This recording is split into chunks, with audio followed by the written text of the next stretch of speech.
அத்தியாயம் 14. சேரன் கேள்விகள். எந்த ஆபத்தையும் எந்த சமயத்திலும் எதிர்பார்க்கும் சுபாவம் உள்ளவனும் எதையும் எந்த வினாடியிலும் சமாளிக்கும் சாமர்த்தியசாலியுமான இதயகுமாரனுக்கு திருமுக்கூடலில் இருந்து மாளிகையில் கிடைத்த வரவேற்பு எந்தவித வியப்பையும் அளிக்கவில்லை. அவன் ஏற்கனவே அதற்கு சித்தமாயிருந்ததால் முக்கூடலில் பெரிய தெருவான அரச வீதியில் தான் விருந்து மாளிகையை பற்றி விசாரித்ததும் அடுத்த தெருவில் இருப்பதாக சொன்ன காவலன் திடீரென போக்கை மாற்றிக்கொண்டு தானே இதை காட்டுவதாக அறிவித்த சமயத்தில் அவன் குரலில் தோணித்த வியப்பும் முகத்தில் பளிச்சிட்டு மறைந்த அதிசய சாயையும் இதயகுமாரன் பார்வையிலிருந்து இம்மியளவும் தப்பவில்லை. தன்னை விருந்து மாளிகையில் விட்டுவிட்டு அவன் நகர முயன்றதும் சந்தேகம் உறுதிப்படவே காவலனை கதவை தட்டி உள்ளே நுழையுமாறு கட்டளையிட்டான். காவலனும் அவனை குருவாளுடன் பின்பற்றி தானும் நுழைந்ததும் அவன் திடீரென விளக்கை பற்றி கூச்சலிட்டதும் உண்மை சட்டென்று இதயகுமாரனுக்கு புலனாகியும் அவன் எந்தவித அவசர நடவடிக்கையிலும் ஈடுபடவில்லை.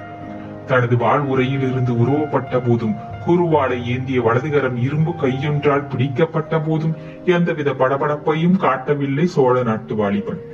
சேரன் வரவேற்பு விசித்திரமாயிருக்கிறது என்ற சொற்களை உதிர்த்த போதும் சர்வசாதாரணமாகவே பேசினான், நகைக்கவும் செய்தான். உள்ளே சென்றதும் இன்னும் சில விசித்திரங்களை காணலாம் என்ற தனது கையை பிடித்தவன் நிகழ்ச்சியாக சொன்னதையும் பொருட்படுத்தாத இதயகுமாரன் தனக்கு முன்னிருந்த காவலனை, நண்பனே, இந்த இல்லத்தை காட்டிய உனக்கு மிக்க நன்றி, போய் வா என்று கூறிவிட்டு குருவாளை பிடிக்காத இடது கையால் அவனை முன்னே தள்ளினான் திடீரென்று. அந்த உந்துதலால் அவன் உருண்டதும் குருவாளை பிடித்த கையை சரேல் என்று எதிரியிடமிருந்து திமிரி விடுவித்துக் கொண்டு பக்கத்தில் இருந்தவன் மார்பின் மீது குருவாளால் சற்றே அழுத்திக் கொண்டு, காவலனை போல் நடிக்காத இளையவேல், சீக்கிரம் விளக்கை கொண்டு வரச் சொல் என்று உத்தரவிட்டான் இதயகுமாரன். பெரும் படைத்தலைவன் பணியாளுக்கு உத்தரவிடுவதைப் போல. இதற்கு மேல் எதுவும் செய்ய இயலாத இளையவேல், யாரெங்கே, விளக்கு கொண்டு வாருங்கள் என்று உத்தரவிட விளக்கும் வந்தது.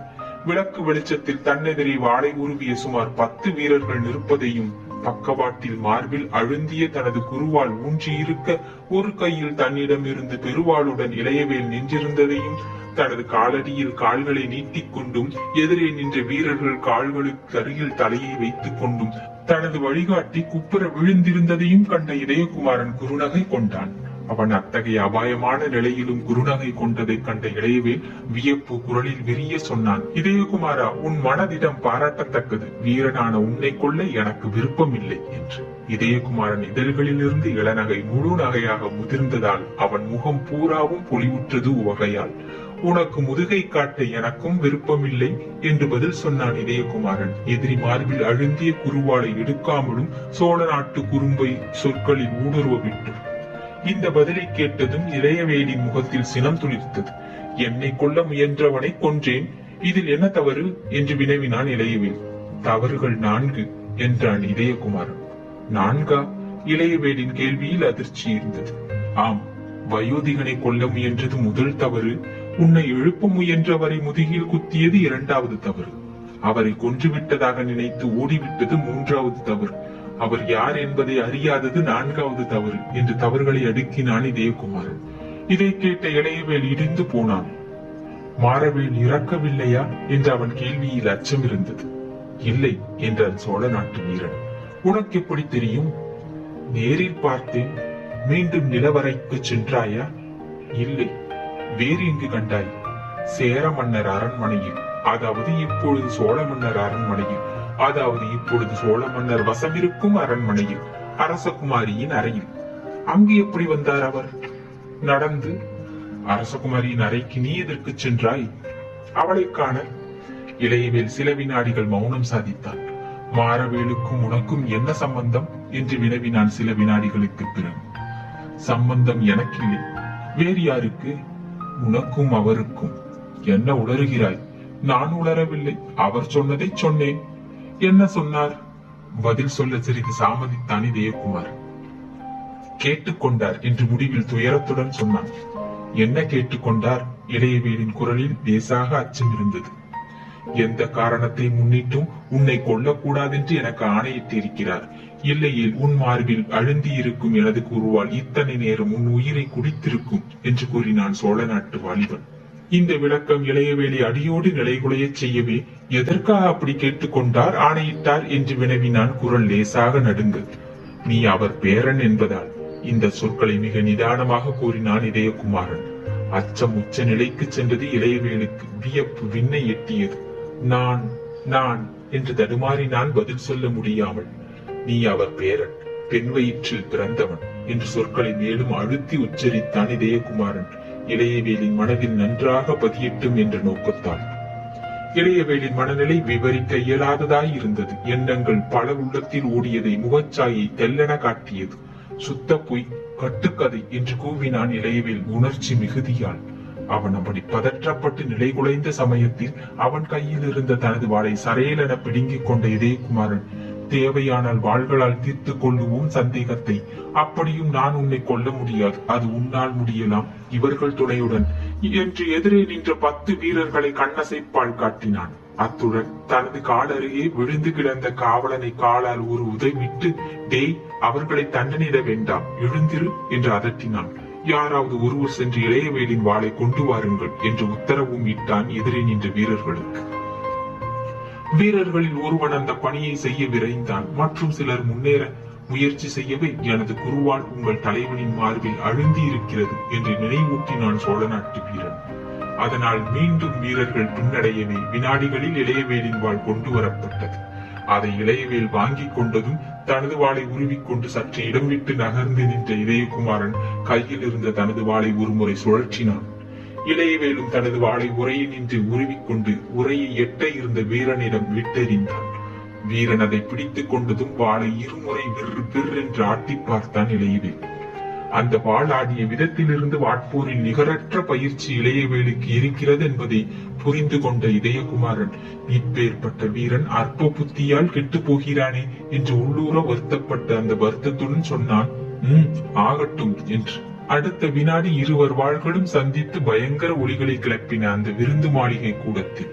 கூடத்தின் சுவர்கள் அந்த ஒலிகளை வாங்கி எதிரொலி செய்வதற்கும் வெளியே பொழுது விடிய முற்பட்டதற்கு அறிகுறியாக திருமுக்கூடலின் அரண்மனை வாத்தியங்கள் முழங்குவதற்கும் நேரம் சரியாய் இருந்தாலும் அந்த வாத்திய இசையை விட வாட்கள் மோதிய இசை மிக இன்பமாக இருந்தது இதயகுமாரன் செவிகளுக்கு.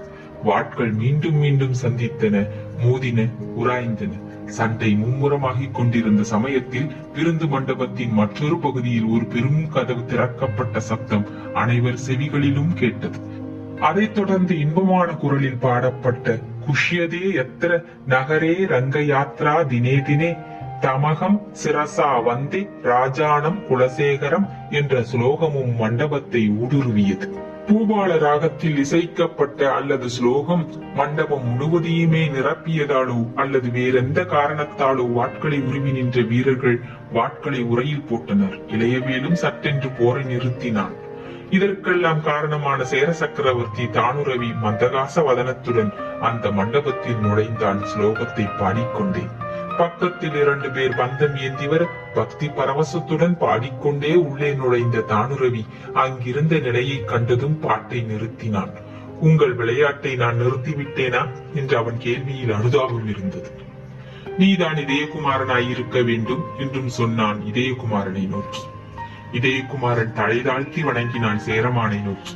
அதை புன்முறுவல் இதழ்களில் கூட்டி ஏற்றுக்கொண்ட சேர சக்கரவர்த்தி என்ன காரணத்தாலோ தனது மார்பில் தொங்கிய சங்கிலி பதக்கத்தை நோக்கினார். பிறகு இதயகுமாரனை நோக்கி கையை நீட்டினார். இதயகுமாரன் பெரும் பிரமிப்புக்கு உள்ளானான். தானுரவியின் அகன்ற சிவந்த மார்பில் காட்சியளித்த பதக்கத்தின் ஜோடிதான் தன் கச்சையில் இருப்பது என்பதை உணர்ந்ததால் சிலையென சில வினாடிகள் நின்ற இதயகுமாரன் தனது கச்சையில் இருந்த பதக்கத்தை எடுத்து சேர சக்கரவர்த்தியிடம் கொடுத்தான். அவர் முன்பு மண்டியிட்டு வணங்கவும் செய்தான். தானுரவி அதை கையில் வாங்கி பார்த்துவிட்டு கச்சையில் சொருகிக் கொண்டார். இப்பொழுது மாரவேல் உயிருடன் இருக்கிறாரா இல்லையா என்று வினவினான் இதயகுமாரனை நோக்கி. பிரமிப்பு என்ற சொல்லுக்கு ஏதாவது உவமை வேண்டும் என்றால் அதற்கு இதயகுமாரன் முகத்தை சொல்லலாம். சேர சக்கரவர்த்தி கேள்வியால் அசந்து போன இதயகுமாரன் இருக்கிறார் என்ற சொல்லை மிக பலகீனமாக உதிர்த்தான் உதடுகளில் இருந்து. இதனால் சேரன் சிறிது திருப்தி அடைந்திருக்க வேண்டும். உடல் நலத்துடன் இருக்கிறாரா என்று 2வது கேள்வி பிறந்தது. இந்த கேள்வி முதல் கேள்வியின் பலத்தை மட்டுமல்ல, இதயகுமாரன் மன வலுவையும் அழித்து விடவே இதயகுமாரன் விழித்தான். அவருக்கு தீங்கு விளைவித்தவன் யார்? மூன்றாவது கேள்வி சற்று கடினமான குரலில் உதிர்ந்தது தானுரவியிடமிருந்து. அப்படி யாராவது தீங்கு விளைவித்திருந்தால் சொல், அவனை தீர்த்து கட்டி விடுகிறேன் என்று சக்கரவர்த்தி மிக உக்கிரமாக அறிவித்தார். அத்தியாயம் 14 நிறைவுற்றது. நன்றி, வணக்கம்.